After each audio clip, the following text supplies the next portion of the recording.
द्वैत और अद्वैत का मुख्य अर्थ यह है, द्वैत में दो होते हैं और अद्वैत यानी दो नहीं है। एक है ये भी नहीं बोल रहा हूं, लेकिन दो नहीं होते हैं। तुम्हारी जितनी आटा उतनी ही रोटी, वैसे तुम्हारी जितनी साधना उतनी ही तुम्हारी उपलब्धि, ये सनातन धर्म ऑलवेज मेंटेन करते आए थी। समझ में आया? तो तुम जितने अपनी जिंदगी में प्रयास करते हो, तुम्हारी विश्वास कितनी है, तुम्हारी क्षमता कितनी है, तुम्हारी क्षमता को प्रकटीकृत करने की तुम्हारी काबिलियत कितनी है, उतनी ही उपलब्धियां तुम्हारी जिंदगी में होंगे। तो हमारे अंदर क्षमताओं को प्रकटीकृत करने के लिए हमारे को ज्यादा अवरोध, बड़ा अवरोध क्या है? हमारी डर और हमारी शंका। और माइंड की इंपॉर्टेंट गुण क्या है कि माइंड अपने आप को छोड़ के दुनिया भर को भरोसा करती है। तो लोगों ने एक ऐसी रास्ता निकाला है कि बिकॉज मेरी मन मेरे को ही भरोसा नहीं करती, दुनिया भर को करती है, और मुझे अगर अपनी क्षमताओं को प्रकटीकृत करना है तो मेरी शंका मेरे अंदर बैठ के मुझे रोक रही है। इसीलिए मैं क्या करता हूँ, मेरे अंदर की जो असली क्षमता है उसको मैं डाइवर्ट करता हूँ एक मूर्ति के ऊपर। तो एक डिवाइन फॉर्म बनाए है। डिवाइन फॉर्म उसको पहले से बोलते हैं क्योंकि उसमें अनडिवाइन ना आ जाए, इसीलिए एक रूप दिया गया है।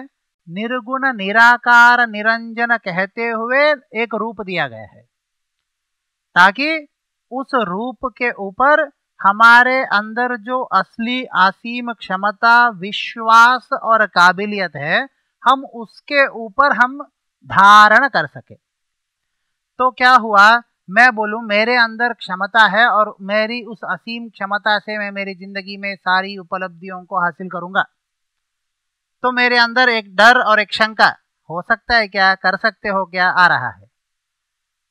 ये कहां से आ रहा है? मेरी मन से आ रहा है। मेरी मन की वीकनेस क्या है? दूसरों को भरोसा करती, खुद को नहीं। तो इसीलिए मैंने मेरे अंदर की सारे क्षमता और असीम शक्ति को धारण किया है एक मूर्ति के ऊपर और कहा है मूर्ति मुझे बचाएगी। हमें क्लियर विद यू? तब क्या हुआ, मन चुप बैठा, क्योंकि मन को एक गुण, विकृत गुण है, खुद को नहीं भरोसा करती, दूसरों को करती। इसीलिए हाँ ठीक है, मूर्ति करती है तो करने दो बेनिफिट।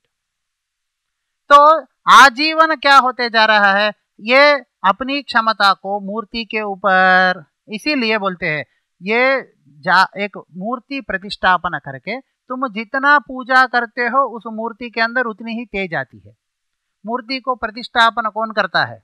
प्रतिष्ठापन से पहले वो मूर्ति पत्थर ही है, प्रतिष्ठापन करते ही उस मूर्ति भगवान हो जाता है। क्यों? वैदिक पद्धतियों से, उस मन की, उस मैट्रिक पद्धतियों से हम उसके अंदर उस जान, उस विश्वास से डालते हैं और उसको हम ही धारण करते हैं। तुम महान हो, तुम महान हो, तो तुम्हारी महान शक्ति तुम्हारे अंदर है, सो असीम शक्ति उस मूर्ति के प्रति धारण, और उस मूर्ति से वापस आशीर्वाद। It's like a bank. हम बैंक में जाते हैं, पैसे डालते हैं, लेकिन हमारे बैंक में हम जब पैसे विथड्रॉ करते हैं तो वो बोलते इतने से ज्यादा पैसे विथड्रॉ नहीं कर सकते हो एक दिन में। डेबिट कार्ड से अगर विथड्रॉ कर रहे हो तो इतने पैसे से ज्यादा नहीं कर सकते हो। हमारे पैसे हम ही हमारे को खर्च करने के लिए हमारे के पास रूल्स रहते हैं। हाँ, मैं यहाँ पे बैंकिंग सिस्टम की बात नहीं कर रहा हूँ, समझने की कोशिश करिए। ये द्वैत मार्ग में वैसे ही भगवान है, उसको स्थापना तुम ही करो, उस क्षमता को तुम ही प्राप्त करो, उस क्षमता को, विश्वास को तुम ही रखो।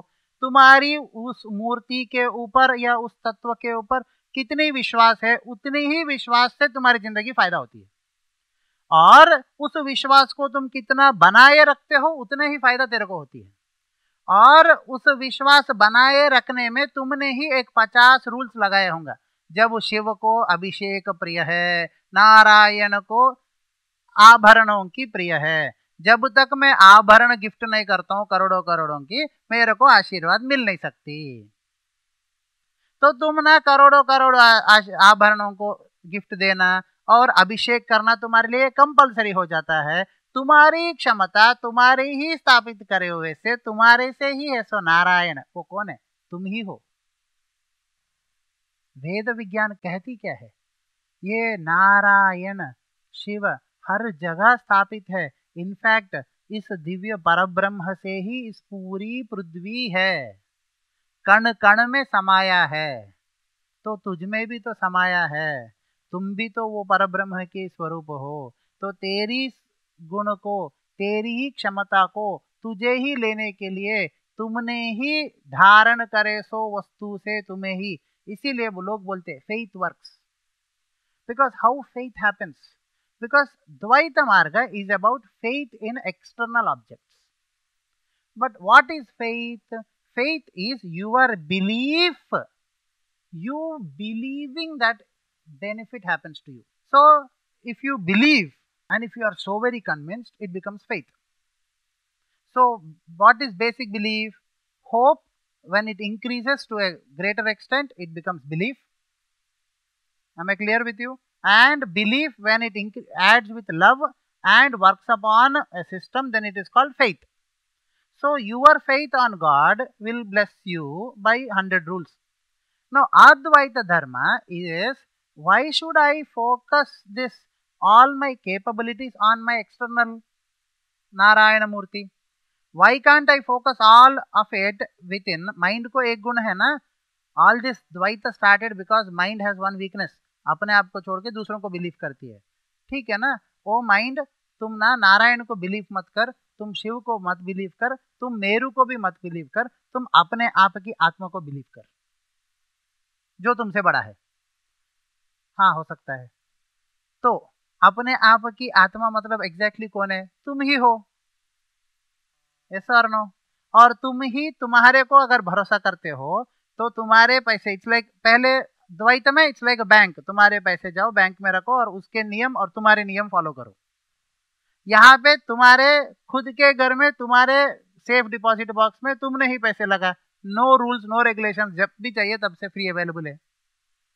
और एक बार तेरे अंदर पैसे बढ़ गए तो सेफ डिपॉजिट बॉक्स से भर के अगर आ जाते तो घर के अमीर लोग, कहा जाता है कि अमीर लोगों के घर में किधर भी ढूंढो पैसे ही पैसे निकलते. वैसे तुम्हारे अंदर उस क्षमता, अपने आप के ऊपर फोकस करते हो तो तुम्हारे कण कण से उस क्षमता की और असीमता की प्रवाह होते जाती है. मेरा उद्देश्य समझ में आ रहा है? सो माइंड की वीकनेस को, माइंड को ही ट्रांसेंड करके आत्मा के ऊपर भरोसा रखते हुए, क्योंकि भरोसा तुम नारायण पे करो या नारायण, वेदों में जिस नारायण, हृदय में जो नारायण रहता है. समझ में आया? वेदों में ये साफ कहा गया है कि नारायण कहा, योगी हृदयान गम्यम वंदे विष्णु भवभयहरम. योगी हृदयान गम्यम वंदे, वो योगियों के हृदय में रहता है. और किधर रहता है? हमारे ही गर्दन से एक ऐसे जान लेके ऐसे लगाओ और नाभि से एक लगाओ तो इधर जहाँ पे मिलती है वहाँ पे, जिस जगह पे एक, वहाँ पे एक गुफा रहती है, उसके अंदर आग की तरह रहता है. उसमें नील मेघों के अंदर एक गोल्डन तरीके से एक ज्वाला रहती है. उसी ज्वाला को नारायण कहते हैं और उसी ही सारे दुनिया की अस्तित्व है, ऐसा वेद कहते हैं. अद्वैत साधना is all about not establishing faith on outside, establishing faith on superior to you, the Atma, superior to the mind, and exploring, experiencing आत्मानुभूति मन के अंदर प्रतिष्ठा करना, ताकि उस आत्मा की ही असीम शक्ति हमारे अंदर हो. Am I clear with you? Now faith on your own आत्मा.